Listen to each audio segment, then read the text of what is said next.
صحت اور بیماری انسانی زندگی کے ساتھ ساتھ ہے. انسان کی زندگی کے کوئی بھی 2 دن ایک جیسے نہیں ہوتے. آج اگر انسان خوش ہے تو کل اداس ہوگا. اگر آج وہ اپنے جسم میں قوت محسوس کر رہا ہے تو کل بیمار ہو سکتا ہے. انسان کے اوپر دن میں بھی کئی بار مختلف طرح کی کیفیات گزرتی ہیں. کبھی انسان روحانی طور پر، جذباتی طور پر بیمار ہوتا ہے اور کبھی انسان جسمانی طور پر بیمار ہو جاتا ہے. بیماری کی کیفیت صحت کی کیفیت سے مختلف ہوتی ہے اور ہر انسان اس کو محسوس کر سکتا ہے. ایسی صورت میں انسان کو دوا کے ساتھ ساتھ اللہ سبحانہ وتعالیٰ کی طرف رجوع کرنا چاہیے اور اپنے لیے خوب خوب دعائیں کرنی چاہیے. بعض اوقات بیمار خود اپنے لیے دعا نہیں کر سکتا تو بیمار کی عیادت کرنے والے اور بیمار کو دیکھنے والے، اس کے دوست، رشتہ دار، عزیز، اقربا اور ایون ہسپتال کا عملہ مریض کے لیے ایسی دعائیں پڑھ سکتا ہے جو اس کے لیے شفا یابی کا ذریعہ ہو سکتی ہیں. تو بات یہ ہے کہ انسان ہر حال میں اپنے رب کا محتاج ہے اور اسے اپنی ہر ضرورت کے لیے اپنے رب کی طرف رجوع کرنا چاہیے، اور خصوصاً قبولیت کے مواقع پر رات کا پچھلا پہر اس کے لیے بہت مناسب ہے، جب اللہ سبحانہ وتعالیٰ بندوں کو پکارتے ہیں کہ ہے کوئی جو مجھ سے دعا کرے تو میں اس کی دعا قبول کر لوں، ہے کوئی جو مجھ سے سوال کرے تو میں اس کو جواب دوں، ہے کوئی جو مجھ سے استغفار کرے تو میں اس کو بخش دوں. تو جب انسان بیمار ہو اور خصوصاً اگر ایسی بیماری کا شکار ہو کہ جس میں بظاہر شفا کی کوئی امید نہ ہو تو اسے اور بھی زیادہ خشوع و خضوع کے ساتھ اور ایسے اوقات میں اللہ تعالیٰ کی طرف رجوع کرنا چاہیے کہ جلد از جلد صحت یابی ہو سکے. اور اس سلسلے میں کبھی بھی انسان کو اللہ تعالیٰ سے مایوس نہیں ہونا چاہیے. پھر یہ بات یاد رہے کہ جب انسان دعا کرے تو اس سے پہلے اللہ سبحانہ وتعالیٰ کی تعریف کے کلمات کہنا نہ بھولے. تو آئیے آج ہم آپ کو دعا کرنے سے پہلے کچھ نئے کلمات بتائیں گے جو اللہ سبحانہ وتعالیٰ کی حمد و ثنا پر مبنی ہے. ربنا لک الحمد ملء السماوات والارض وملء ما شئت من شیء بعد اہل الثناء والمجد احق ما قال العبد وكلنا لك عبد اللهم لا مانع لما اعطيت ولا معطي لما منعت ولا ينفع ذا الجد منك الجد. اے ہمارے رب، تمام تعریفیں تیرے ہی لیے ہیں جن سے آسمان اور زمین بھر جائیں اور اس کے بعد جو تو چاہے وہ بھی اس سے بھر جائے. تو ہی تعریف اور بزرگی کے لائق ہے. بندے جو کہتے ہیں تو ان کا سب سے زیادہ حقدار تو ہے اور ہم سب تیرے بندے ہیں. اے اللہ، جسے تو عطا کرنا چاہے اس سے کوئی روک نہیں سکتا اور جسے تو نہ دینا چاہے اسے کوئی دے نہیں سکتا، اور کسی مرتبے والے کی بزرگی تیرے سامنے کوئی فائدہ نہیں دے سکتی. یعنی اللہ سبحانہ وتعالیٰ کے علاوہ کوئی بھی اور ایسا نہیں ہو سکتا جو انسان کی مشکل کو آسان کر سکے. تو آئیے اس کے ساتھ ہم دیکھتے ہیں کہ بیماری کے اسباب کیا ہوتے ہیں، بیماریاں کیوں آتی ہیں. سب سے پہلی بات تو یہ کہ بیماری اللہ کے اذن سے آتی ہے. جب تک اللہ سبحانہ وتعالیٰ کا اذن نہ ہو انسان پر کوئی کسی قسم کی مشکل آ نہیں سکتی. قرآن مجید میں آتا ہے ما اصاب من مصیبت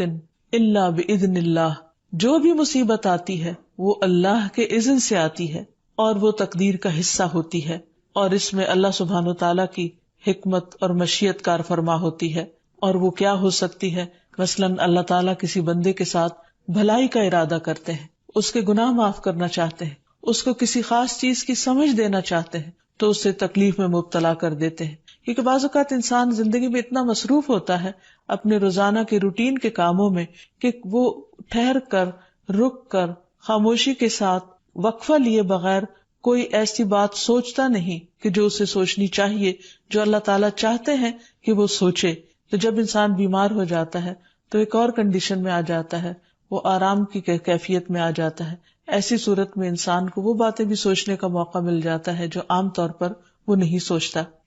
پھر اسی طرح ہمیں ہمارا دین یہ بھی بتاتا ہے کہ بعض اوقات انسان پر بیماری یا کوئی بھی تکلیف اس کے اپنے ہاتھوں کی کمائی سے آتی ہے، یعنی اس کا اپنا کوئی گناہ یا قصور ہوتا ہے جس کی بنا پر اسے وہ تکلیف پہنچتی ہے. قرآن مجید میں آتا ہے وَمَا أَصَابَكُم مِّن مُّصِيبَةٍ فَبِمَا كَسَبَتْ أَيْدِيكُمْ وَيَعْفُو عَن كَثِيرٍ. اور تمہیں جو بھی مصیبت پہنچی تو وہ اس وجہ سے ہے جو تمہارے ہاتھوں نے کمایا، اور وہ بہت سی چیزوں سے درگزر کر جاتا ہے. اسی طرح بعض اوقات انسان کی بیماریاں اس کے کسی گناہ کا نتیجہ ہوتی ہیں۔ عمر رضی اللہ عنہ نے جب عباس رضی اللہ عنہ سے بارش کی دعا کرنے کے لیے کہا تو انہوں نے کہا، اے اللہ، بے شک مصیبتیں گناہوں کی وجہ سے ہی نازل ہوتی ہیں اور انہیں صرف توبہ ہٹا سکتی ہے۔ پھر اسی طرح ایک اور روایت میں آتا ہے، رسول اللہ صلی اللہ علیہ وسلم نے فرمایا، جب بھی کسی رگ یا آنکھ کو نقصان پہنچتا ہے تو وہ کسی نہ کسی گناہ کی وجہ سے ہوتا ہے، لیکن جو تکالیف اللہ تعالیٰ ویسے ہی ٹالتا رہتا ہے وہ کہیں زیادہ ہو جاتی ہیں۔ پھر اسی طرح بعض بیماریاں انسانوں کے اعلانیہ گناہوں کی وجہ سے بھی ہوتی ہیں، جیسے کہ ایک حدیث میں آتا ہے، جب کسی قوم میں بدکاری عام ہو جاتی ہے اور وہ اعلانیہ اس کا ارتکاب کرتے ہیں تو ان میں طاعون اور ایسی مختلف بیماریاں پھیل جاتی ہیں جو کہ ان سے پہلے گزرے ہوئے لوگوں میں نہ تھی۔ ابو امامہ باہلی سے روایت ہے کہ نبی صلی اللہ علیہ وسلم نے فرمایا، جس بندے کو بھی بیماری سے پچھاڑ دیا گیا ہو تو اللہ تعالیٰ اسے جب بیماری سے اٹھاتا ہے تو وہ پاک ہوتا ہے۔ تو یہ ایک حقیقت ہے کہ انسان کے گناہ اس کے لیے مشکلات کا سبب بنتے ہیں۔ امام ابن القیم الجوزیہ لکھتے ہیں، ان کی ایک مشہور کتاب ہے الداء والدواء، بیماریاں اور علاج، اس میں وہ کہتے ہیں کہ کوئی بھی گناہ ایسا نہیں کہ جس کے اثرات نہ ہوں۔ انسان سے چھوٹی یا بڑی جو بھی کوئی غلطی صادر ہوتی ہے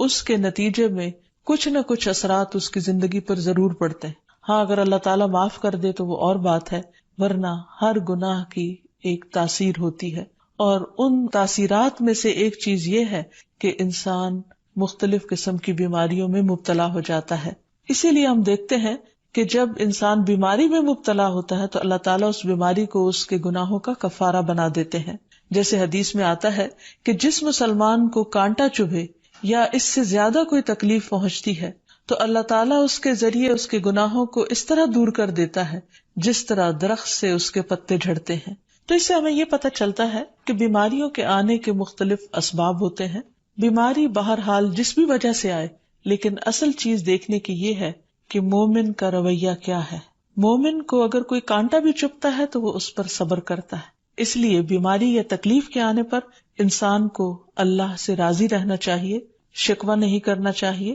کیونکہ جو اللہ سے راضی ہو جاتا ہے کسی آزمائش پر، اللہ تعالیٰ بھی اس سے راضی ہو جاتا ہے۔ پھر اسی طرح اللہ تعالیٰ کا شکر ادا کرنا چاہیے، کیونکہ بیماری اس سے زیادہ شدید بھی ہو سکتی تھی، لہٰذا انسان کو اللہ تعالیٰ جس حال میں رکھے انسان اس پر شکر گزار رہے۔ پھر یہ کہ انسان کسی بھی بیماری میں کسی بھی قسم کی ہو اور زندگی کے کسی بھی حصے میں ہو، اس میں مایوس نہ ہو، پر امید رہے کہ بیماری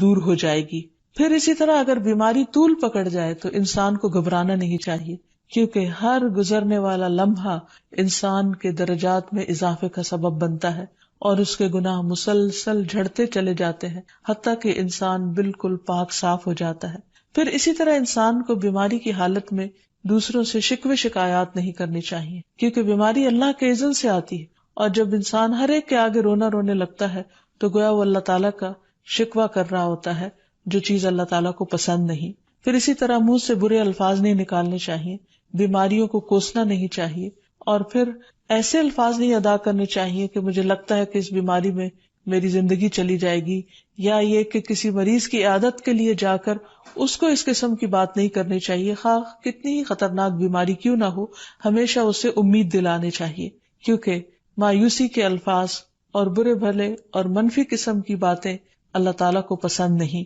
اور انسان ویسے بھی جیسے سوچتا ہے پھر اس کے ایکشن اس کے مطابق ہونے لگتے ہیں۔ اب یہ ہے کہ انسان بیماری میں دوا ضرور کرے،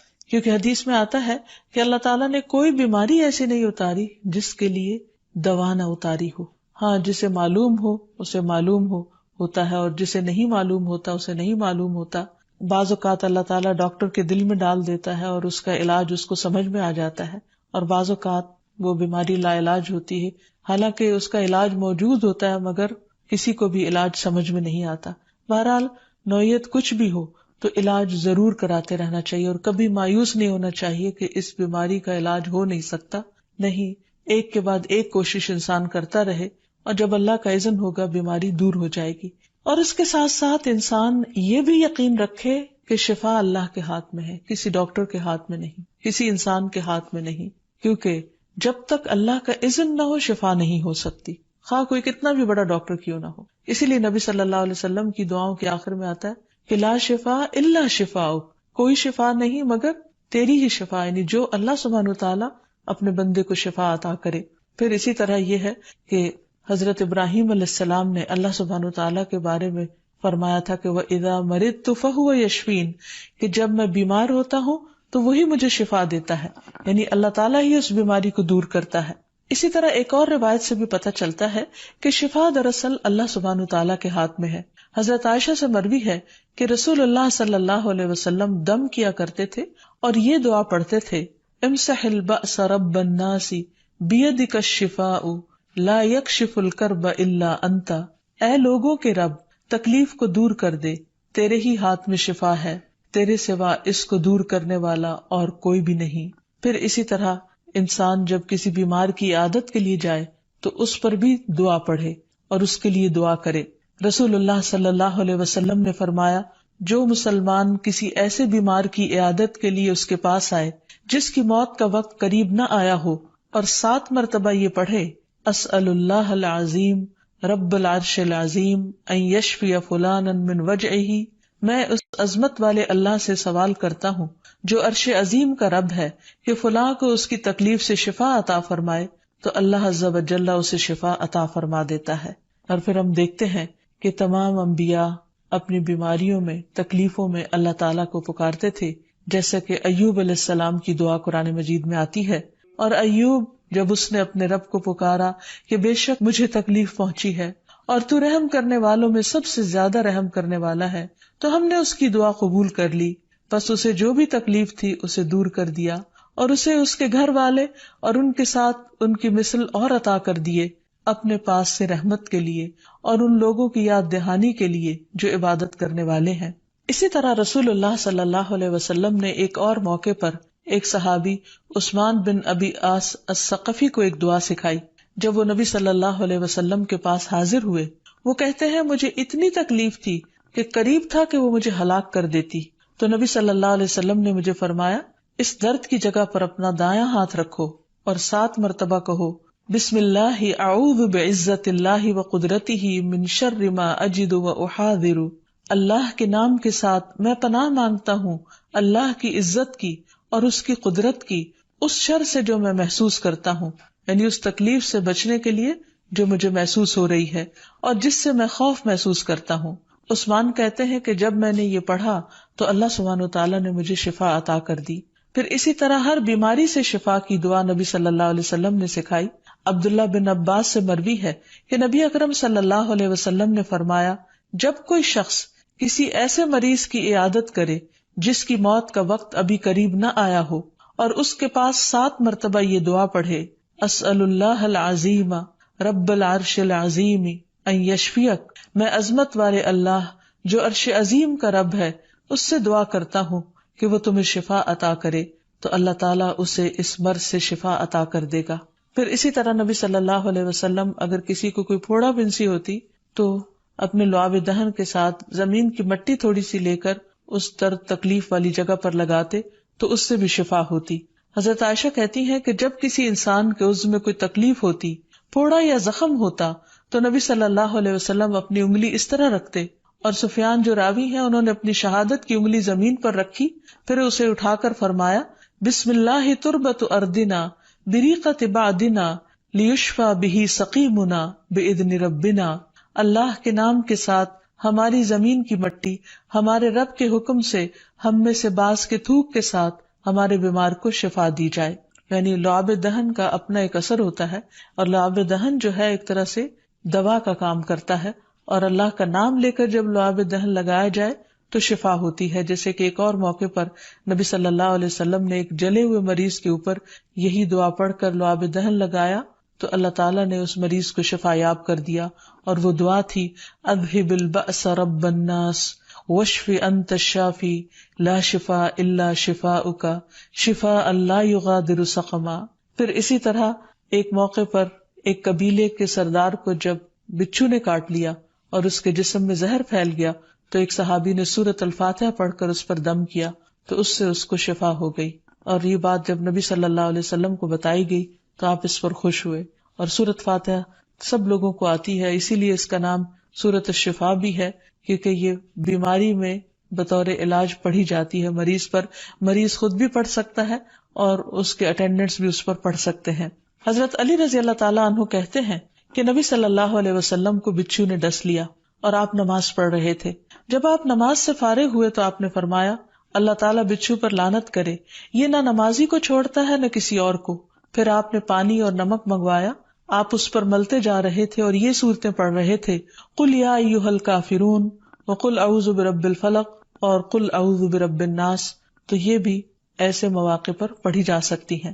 پھر اسی طرح یہ ہے کہ اگر کسی بھی دوا یا دعا سے مریض صحت یاب نہ ہو رہا ہو، اس کی تکلیف کم نہ ہو رہی ہو، تو بھی موت نہیں مانگنی چاہیے، کیونکہ مومن کے لیے زندگی ایک بہت بڑی نعمت ہے. وہ جس بھی حال میں گزرے، بہرحال وہ اسے آخرت کمانے کا ذریعہ بنا سکتا ہے. یعنی اگر وہ تکلیف میں اس کی زندگی گزر رہی ہے اور اس پر وہ صبر کر رہا ہے اور اللہ کو یاد کر رہا ہے، تو اس کے بے پناہ درجات بلند ہونے کا ذریعہ ہے. یعنی یہ بیماری اس کے لیے بلندی درجات کا ذریعہ بن جاتی ہے. اس لیے کبھی بھی موت نہیں مانگنی چاہیے. ہاں اگر تکلیف حد سے بڑھ جائے تو انسان یہ دعا مانگ سکتا ہے، اللہم احینی ما کانت الحیات خیرا لی وتوفنی اذا کانت الوفات خیرا لی. اے اللہ، جب تک میرے لیے زندگی بہتر ہو مجھے زندہ رکھ، اور جب میرے لیے وفات بہتر ہو تو مجھے وفات دے دے. تو اللہ تعالیٰ سے دعا ہے کہ اللہ تعالیٰ تمام بیماروں کو صحت اور شفا عطا فرمائے، اور ہمیں بیماری اور آزمائش کے موقع پر اپنی طرف رجوع کرنے کی توفیق دے، اور ہر طرح کے شرک اور ایسے کاموں سے بچائے جو اس کو ناراض کرنے والے. وآخر دعوانا ان الحمد للہ رب العالمین. السلام علیکم ورحمۃ اللہ وبرکاتہ.